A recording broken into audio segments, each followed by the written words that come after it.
Kill a Mockingbird, written by Harper Lee, is a novel set in 1930s, a period in American history marked by deep racial inequality and rigid social divisions. The book carries a powerful message of empathy, courage, and the loss of innocence resonated across America. Because of its emotion and social impact, it won the Pulitzer Prize in 1961. In the small town of Macomb, Alabama, Atticus Finch, a respected lawyer, lives with his children, Jem and Scout. When a white woman falsely accuses a black man, Tom Robinson, of molestation and attempt to rape, Atticus chooses to defend him, which is an unusual sight in that particular period. Will Tom Robinson ever get justice? Will he ever be acquitted of the case that he is falsely accused of? To know more, let's watch the play. To Kill a Mockingbird by Harper Lee. This is an extract from the courtroom scene of the play.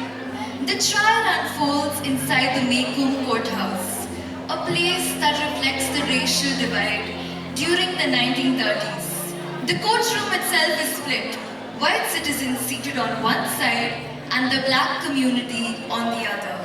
In a quiet yet powerful act, Atticus, the defendant lawyer, along with his children, Scout and Jem, choose to sit with the black community, watching the drama unfold. Now, let us watch the play. This drama forces us to question whether justice can truly exist in a divided world.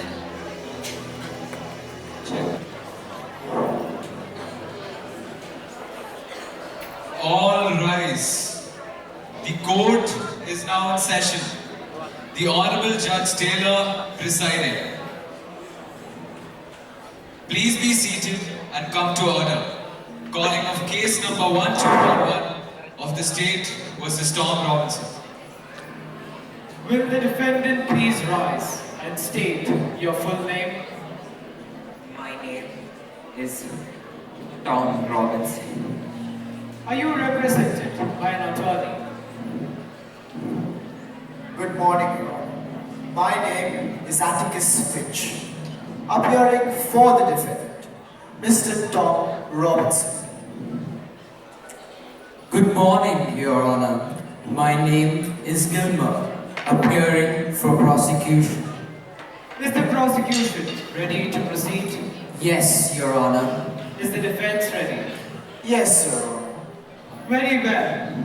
Members of the jury, today your duty will be to determine whether the defendant is guilty or not guilty, based solely on the facts and evidence provided in this case. Mr. Gilmer, you may present your opening statement. This case is about a calculated act of molestation and attempt to rape. It's about the deliberate choices made by the defendant, Tom Robinson, on November 21st, 1934. The state will present evidence to prove that the defendant is guilty of rape. May I call upon my first witness, Your Honor? Proceed. Will Heck Tate, the county sheriff, please come forward to the witness box?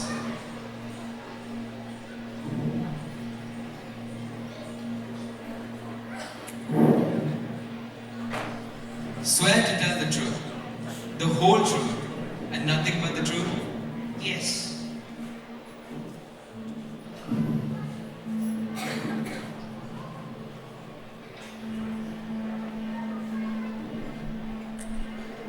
Tell, what happened on that particular day? In your own words, Mr. Tate. Well, I was called. Could you say to the jury, Mr. Tate, who called you? I was fetched by Mr. Bob Ewell yonder one night. What night, sir?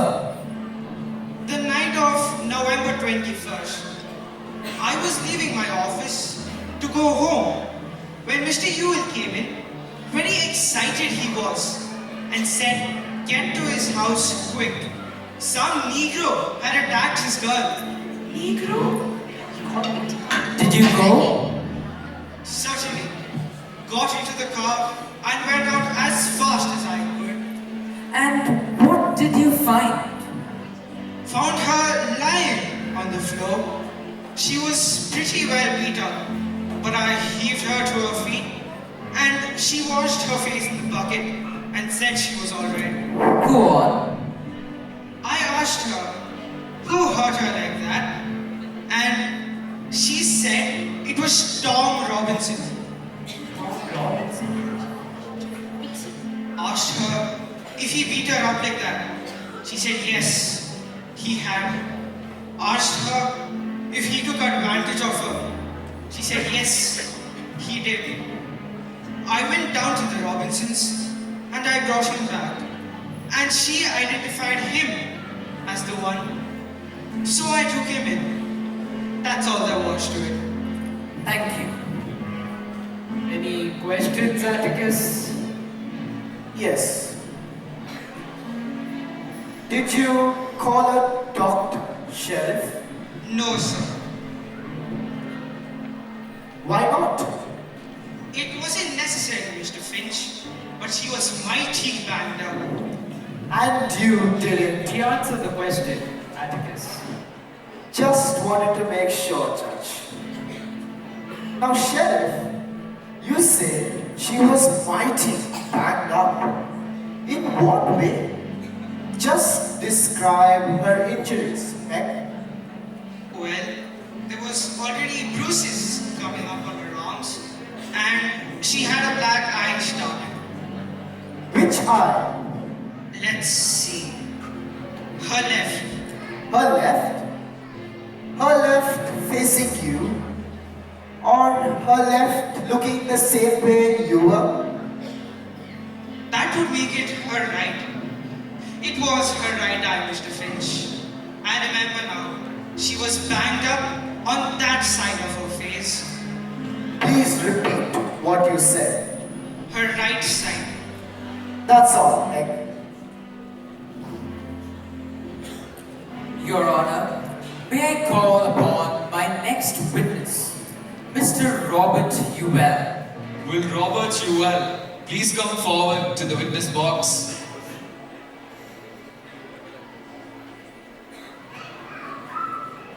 Swear to tell the truth, the whole truth, and nothing but the truth. So help me God.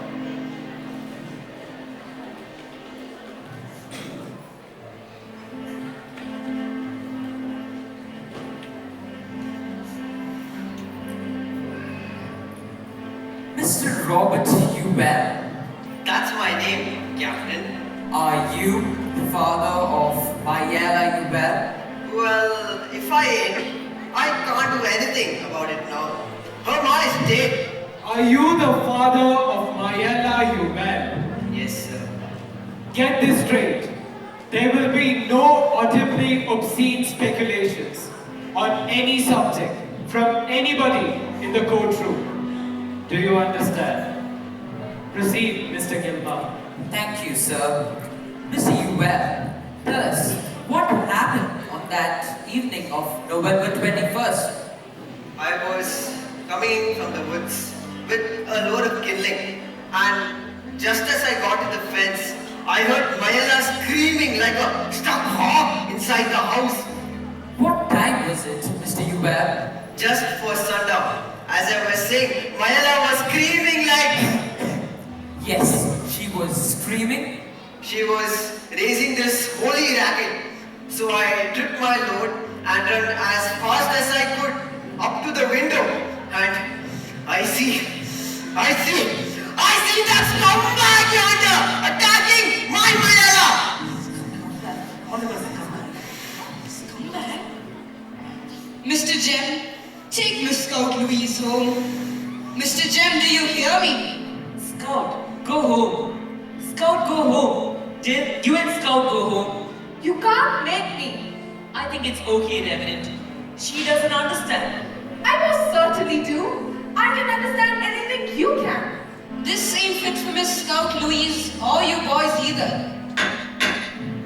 Mr. Ewell, you will keep your testimony within the confines of Christian English usage, if that's possible.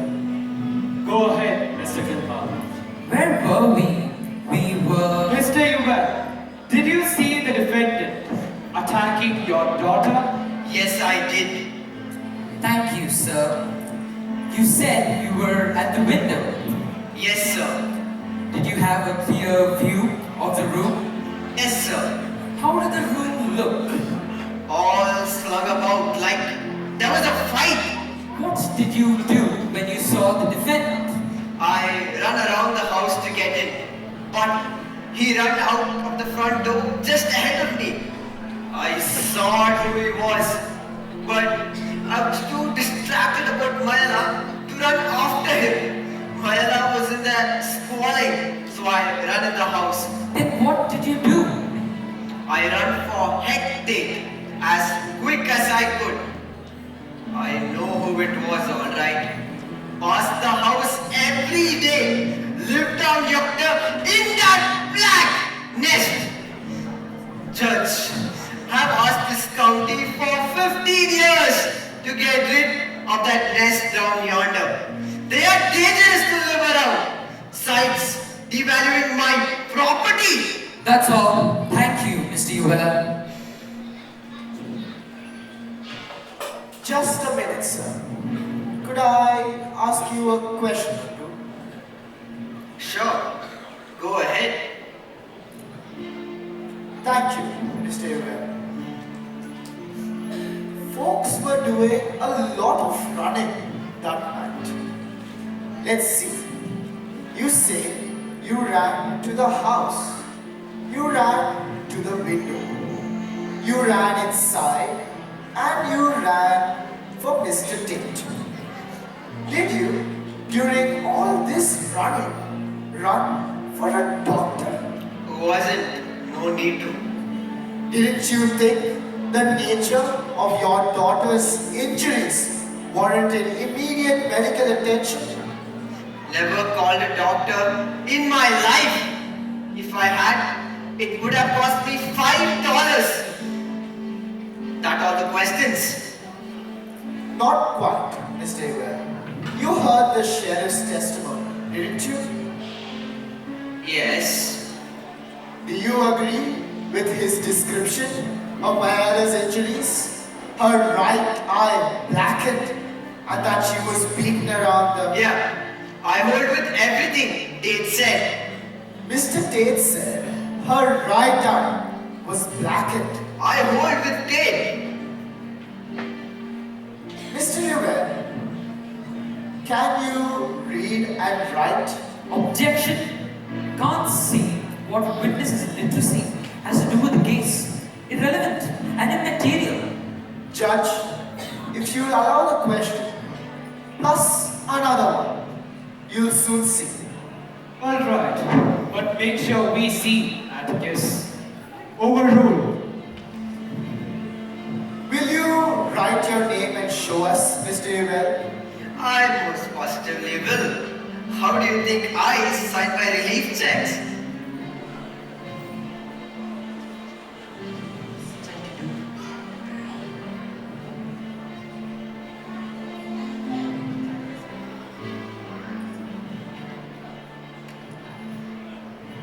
Could you write your name for us, clearly now, so the jury can see it? What's so interesting? He's left-handed. That's it. What's my being left-handed have to do with it? He's trying to take advantage of me. Tricking lawyers like Atticus Finch take advantage of me all the time with that tricking ways. But that doesn't change what I saw. And I'll say it again. I saw that scumbag! That's all, Mr. Ewell. I think we've got him. Don't count your chickens. Maybe Tom Robinson's left-handed. Your Honor, may I call upon my next witness, Miss Mayala Violet. Will Mayala Violet you well please come forward to the witness box?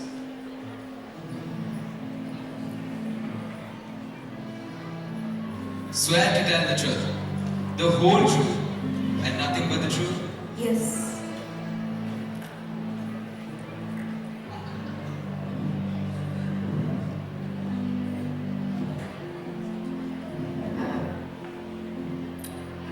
Please tell the jury, in your own words, what happened on that evening of November 21st.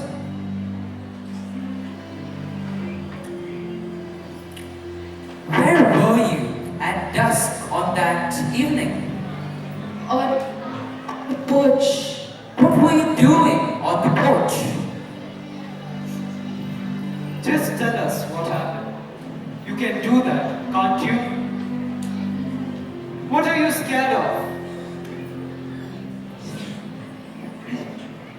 What was that? Him. Don't him doing me like he done to Papa. Making him out left-handed. How old are you? 19 and a half. I see. Well, Mr. Finch has no idea of scaring you. And if he did, I'm here to stop him. Now sit up straight and tell us what happened. Well, I was on the porch and he came by. And you see, there was this old Jifro in the yard.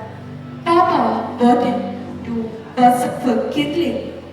Papa told me to do it while he was out in the woods. But I wasn't feeling strong enough then. So he came by. Who is he? That one yonder, Robinson. Then what happened? I said, come here boy, and bust up this shift room for me. I got the nickel for you. I went in the house to get him the nickel, and for I knew it, he got me around the neck. I fought, but he hit me again and again. Did you scream and fight back? Kicked and hollered long as I could. Then what happened? Don't remember too good, but Papa came in and was howling who done it.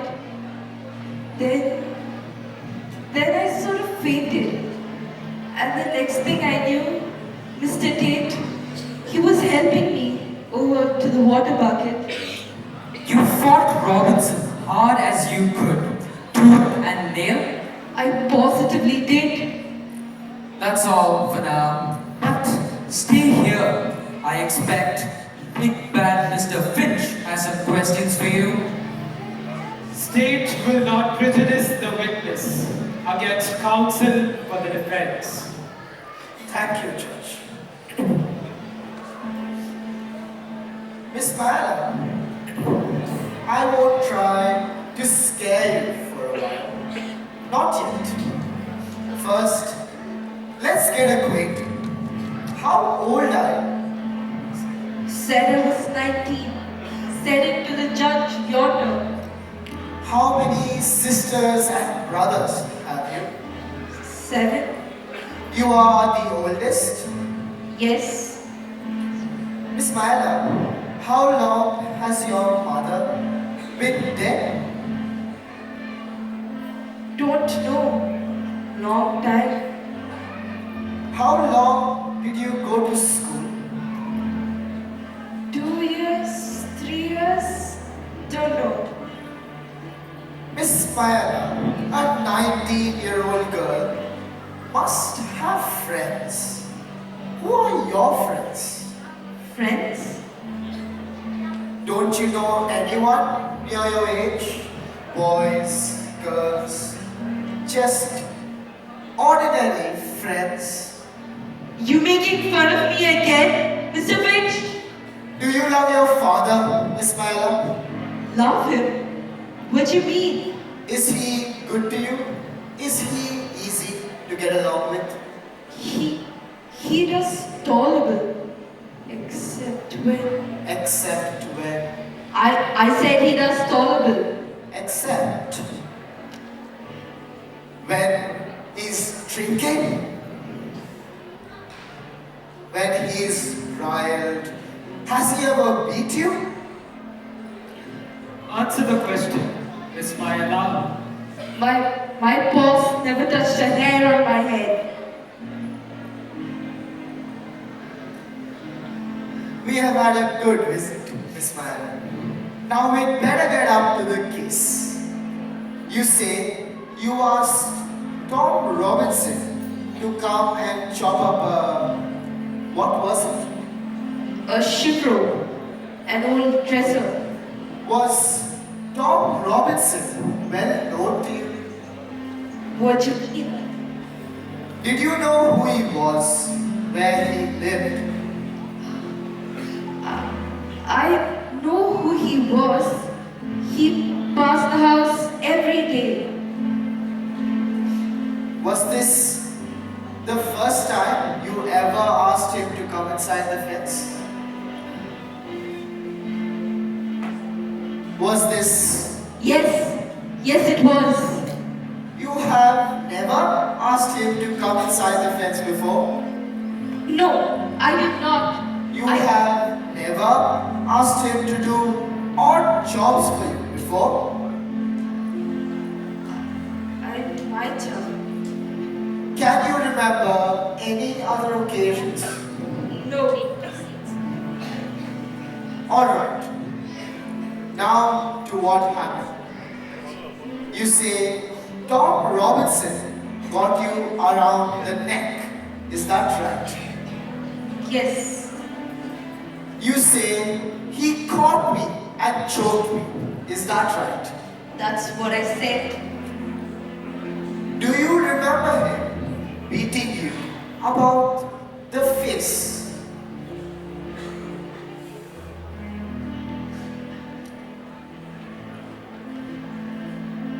You are sure enough he choked you. All this time you were fighting back. Remember? You kicked and hollered. Do you remember him beating you about the face?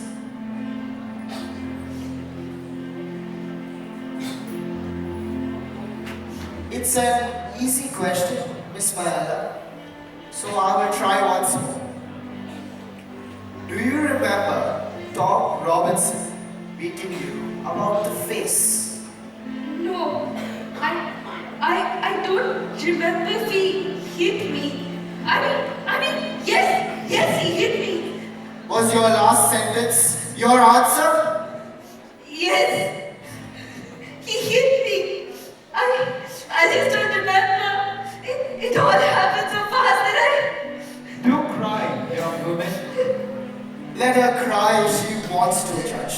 You've got all the time in the world. Get me up here and mock me, will you? I'll answer any question you got. That's fine, Miss Madam.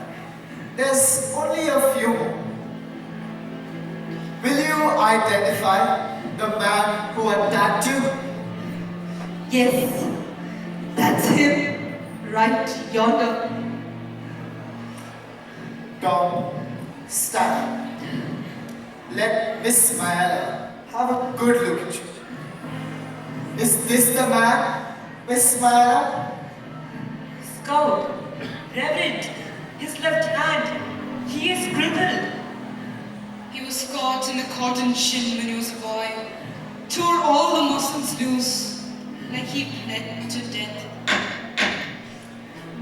Miss Mayala, is this the man who attacked you? Yes, it most certainly is. How? I don't know how. I said it all happened so this calmly. Objection! He's browbeating the witness. Well, sit down, Morris. Miss Mayala, you have testified the defendant choked you and beat you. You haven't said he sneaked up behind you and knocked you cold. Do you wish to reconsider any of your testimony? You want me to say something that didn't happen? No, ma'am. I want you to say something that did happen. I already told you. He hit you. He blacked your left eye with his right fist. I ducked and it glanced off. That's what happened. I ducked and it glanced off. You're a strong girl. Why didn't you run? Tried to. And you were screaming all the time? Yes, I certainly was. Why didn't the other children hear you? Where were they? Why didn't your screams make them come running?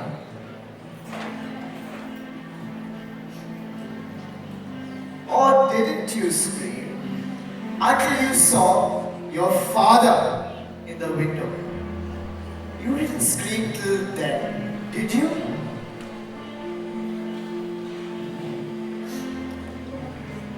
Miss Mayala, did you scream at your father instead of Tom Robinson? Is that it?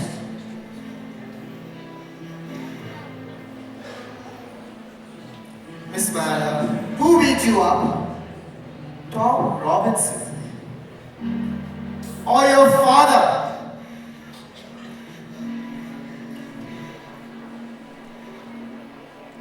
Miss Mayala, what did your father really see in that window?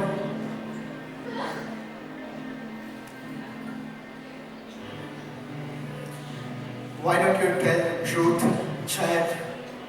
Didn't Bob Ewell beat you up?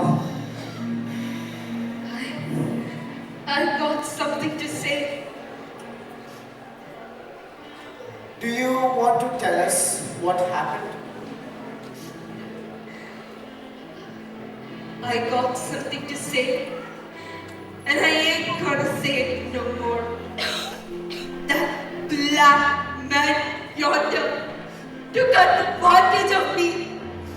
And if you find fancy gentlemen ain't gonna do nothing about it, then you're all yellow, stinking covers, a whole lot of you. Your fancy airs don't come to nothing.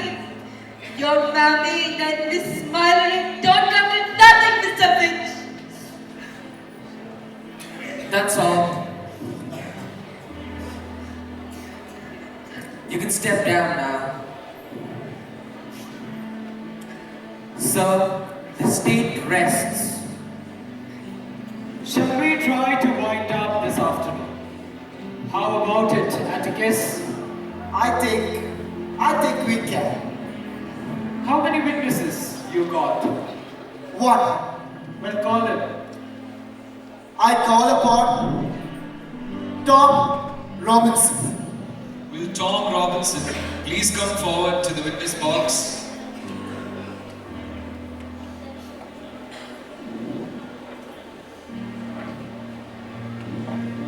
Sorry, sir.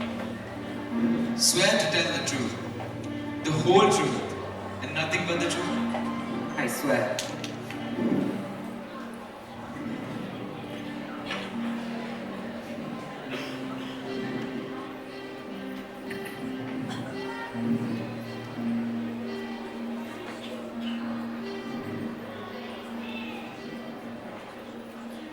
You are Tom Robinson, 25 years of age, married with 3 children, and you've been in trouble with the law once before. A 30-day sentence for disorderly conduct. What did that consist of? Got in a fight with another man. He tried to cut me, but it wasn't much, not enough to hurt. You were both convicted?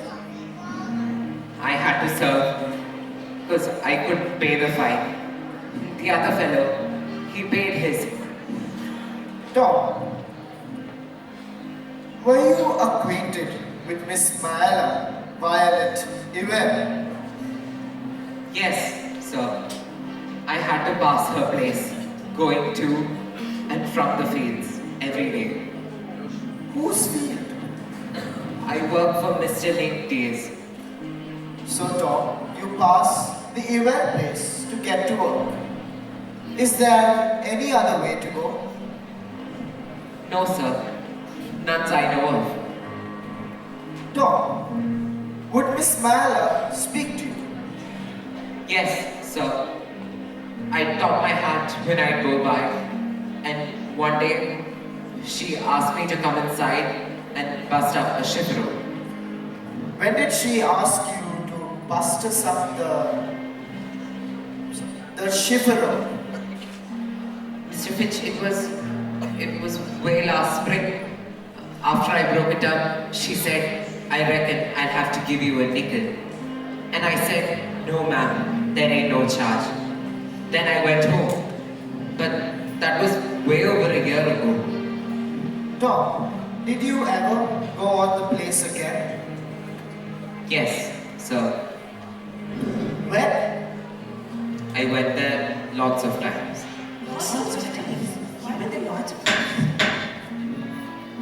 Under what circumstances? Why did you go on the place lots of times? She called me in. Seemed like every time I passed by yonder, she'd have something for me to do. Chopping, kindling, taught water for her. Were you paid for your services? No, sir. Not after she offered me a nickel the first time. But I was glad to do it. Mr. Ewan didn't seem to help her none. And neither did the children. And I know she didn't have no nickels to spare. Tom, where were the other children? They were always around, all over the place. Tom, did you ever, at any time, set foot on the event property? Did you ever go on the event property without an express invitation from any one of them? No, sir. I never did that. I wouldn't do that, sir. Tom, what happened to you that evening on the 21st of November? Mr. Finch, I was going home as usual that evening. I passed the evil place, and Miss Maela, she called me to help. I went inside. I looked at the door, but it seemed all right. Then she shut the door, and I was wondering why it was so quiet, with no children around. Go on, Tom. I say, Miss Mayana, where are the children? And she says, she was laughing sort of. She says, they all got to town to get ice creams. She says, took me a slab here to save 7 nickels, and I done it. They all got to town. What did you say then? I said something like, why, Miss Mayana, that's right smart of you to treat him. And she said, you think so? I don't think she understood what I was thinking. I meant it was smart of her to say it like that, and nice of her to treat him. I understand. Go on. I said I best be going, because I couldn't do nothing for her. And she says, oh yes, I could. And I asked her, what?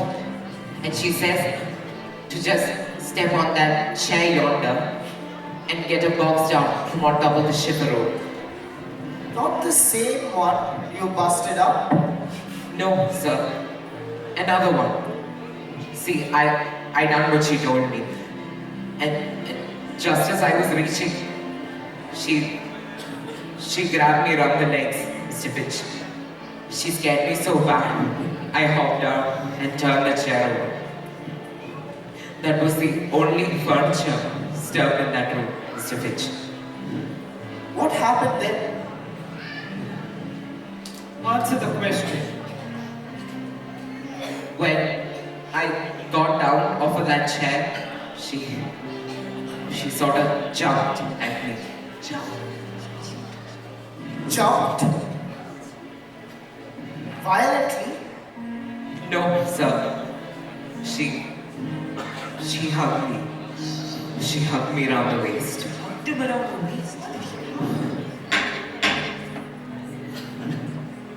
Tom, what did she say? She says she never had her arms around a grown man before, and she might as well start with me. She says, hug me back. And I say, Miss Mayala, let me out of here. And I tried to run, but she got her back to the door. And I would have had to push her, Mr. Fitch. I didn't want to harm her or nothing. And I said, Miss Mayala, let me pass. And just when I say it, Mr. Ewell yonder hollered through the window. What did he say? Something not fitting to say. Not fitting for these folks and children to hear. Tom, you must tell the jury what he said. He says, you damn slut, I'll kill you. Lies! What happened then? Mr. Fitch, I was running so fast, I didn't know what happened. Tom, did you attack Mayala? I did not, sir. Did you harm her in any way? I did not, sir. Did you resist her advances? Mr. Fitch, I tried to, without being ugly to her. I didn't want to harm her. Then you ran. I sure did. Why did you run? I was scared, sir. Why? Why were you scared? Mr. Finch, if you was black like me, you'd be scared too.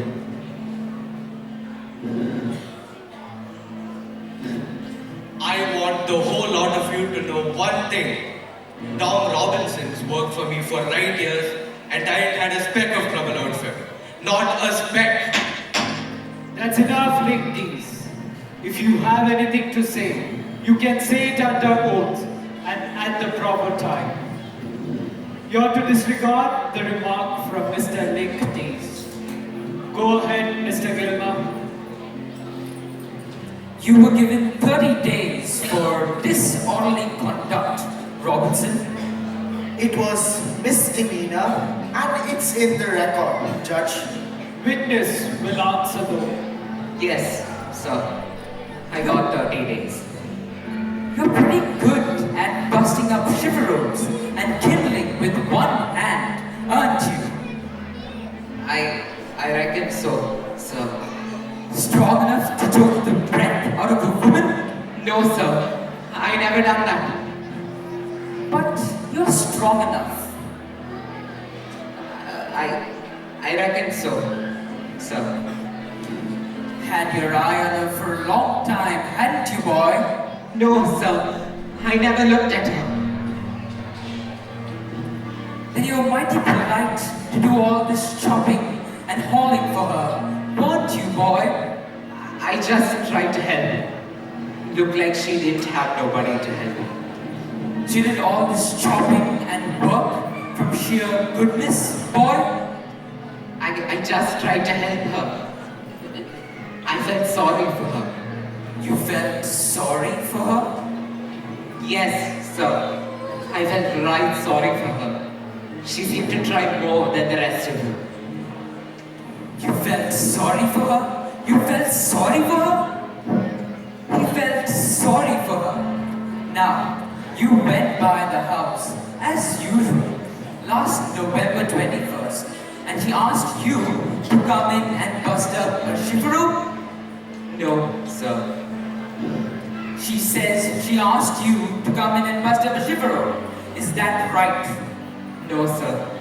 It ain't. You say she's lying, boy? I don't say she's lying, Mr. Gilbert. I say she's mistaken in her mind. Tell me, boy, why did you run away? I was scared, sir. If you had a clear conscience, boy, why were you scared? Like I said before, it wasn't safe for any black man to be in a fix like that. But you weren't in a fix. You testified you were resisting her advances.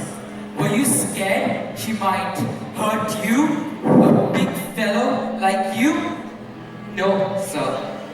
I was scared I'd be in court, just like I am now. Scared you had to face up to what you did, boy? No, sir. Scared I'd have to face to what I didn't do. You're being impudent to me, boy. I didn't go to be, sir. That's all, Your Honor.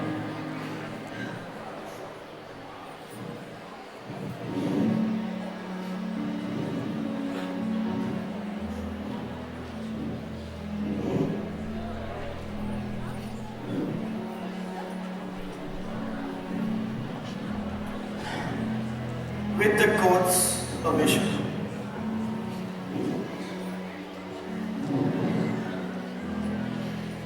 Never saw him do that before. Me either.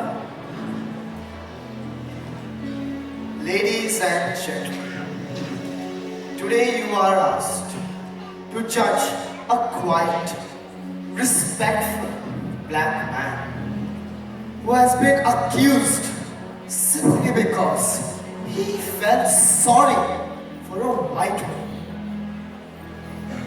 You have heard the testimonies. 2 white witnesses against 1 black defendant. I will not pretend that all people are perfect. Some lie, some immoral, and some they cannot be trusted. But that is true of every race. It is a flaw of individuals, not entire communities.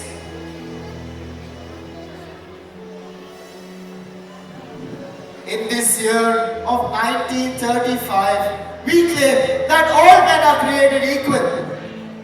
Yet we know society gives some people more chances than others. Some have more money, and some they have more talent. But in one place, everyone is equal. The court of law. Our courts, they are meant to treat the pauper, the equal to a Rockefeller, the ignorant, the same as the educated. That is the foundation of justice.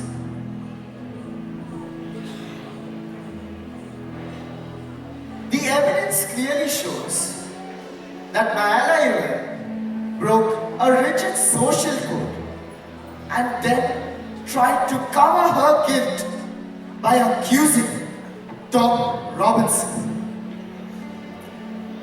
There is no medical evidence, no physical proof, and the only eyewitness, her father, is a man whose motives are highly questionable. The evidence clearly points to to someone left-handed. Yet Tom's left arm is useless. Tom Robinson is no guilty, but he is helpless against the lies told about him. Unless you act now with courage.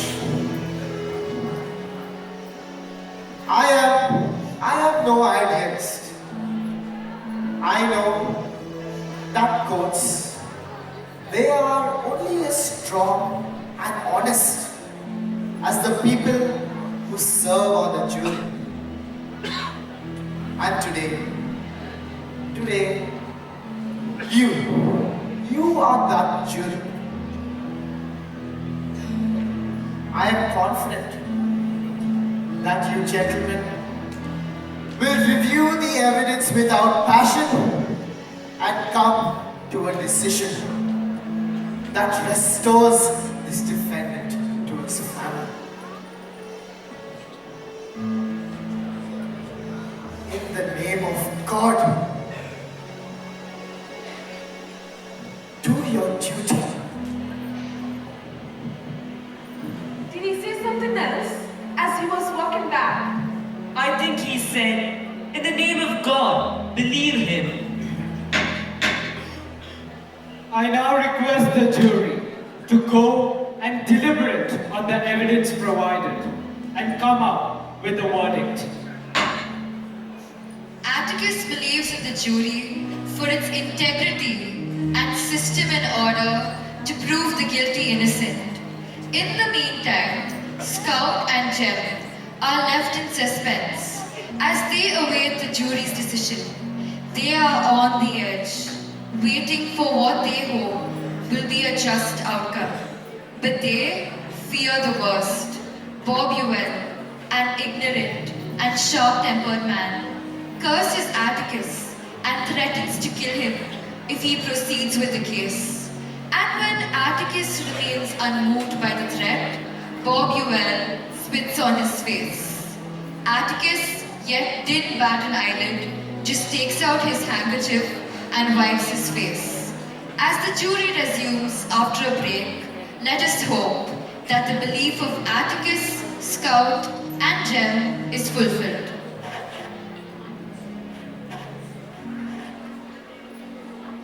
This court will come to order.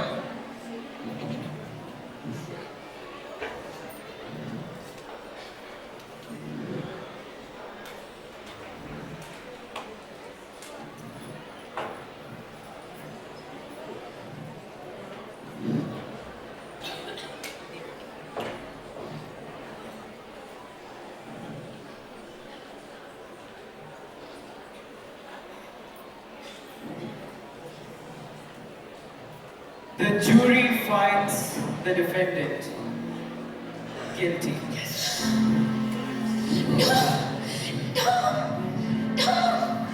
We lost! It's all lost! How could they find him guilty? Not right. Your children should see such things. Not right. Any children should see such things. What happens now? What can we do? If the evidence don't matter, I don't see there's anything. But they're not gonna hurt Tom Robinson. Your father knows something. Mr. Vincent won't let him. They can spit in his face and find Tom Robinson guilty. But no matter what any of them say, Atticus, he's... Miss Scout Louise. Miss Scout Louise, stand up. Stand up, your father's calling. Well now, in this fine evening, seems like justice got so proper today. Mr. Ewell, I'd ask you to step aside and let us pass. Boss, after all that fancy talking, you didn't then? Thought you could make a fool of me, didn't you? You know he didn't do it.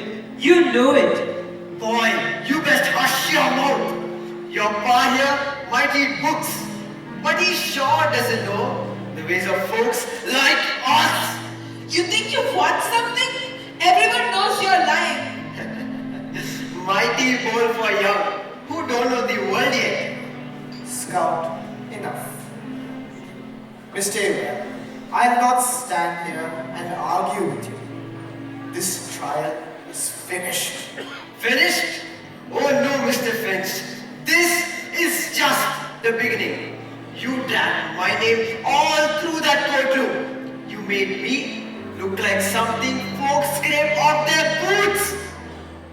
Now, it's your turn to watch where you walk. Leave him alone, sir. Please. Oh, please. You and the children. Better mind yourselves. Nights mighty dark lately. Accidents happen. Mr. Abraham, if you intend to threaten my children again, you will answer for it. I will not fight you, but I will not be intimidated. Spoken like a true gentleman. Children, come. We're going home. This ain't over, Mr. Finch. You and them children. I'll be seeing you real soon. The story of Meku reaches its quiet end, not in the noise of the courtroom, but in the quiet tragedies that unfold beyond it. The first was the death of Tom Robinson. After being wrongfully convicted, Tom lost hope in a system that refused to see his innocence. When he ran from the prison yard, desperate for a freedom he was already denied, he was shot while trying to escape, becoming a painful reminder of how deeply injustice can wound those who are already vulnerable. The next tragedy unfolds on a dark Halloween night. Bob Ewell, angry and humiliated, follows Jem and Scout through the woods, determined to strike at Atticus by hurting his children. In the struggle that followed, Boo Radley unintentionally kills Bob Ewell, ending the threat and saving the children's lives. Understanding the weight of that night more clearly than anyone, Hecate refused to expose Boo to the harsh judgment of the public, knowing it would destroy a man who only wished for peace. It would be like killing a mockingbird, punishing innocence just to satisfy curiosity. And so, the mockingbird becomes the play's lasting symbol of how the innocent is destroyed by prejudice. Even today, the world faces the same inequalities and injustice that shadowed Meku through forms of colors, caste, creed, and wealth. This story leaves us with one haunting question. What can we do to protect the innocent and stand up for justice? Thank you, everyone.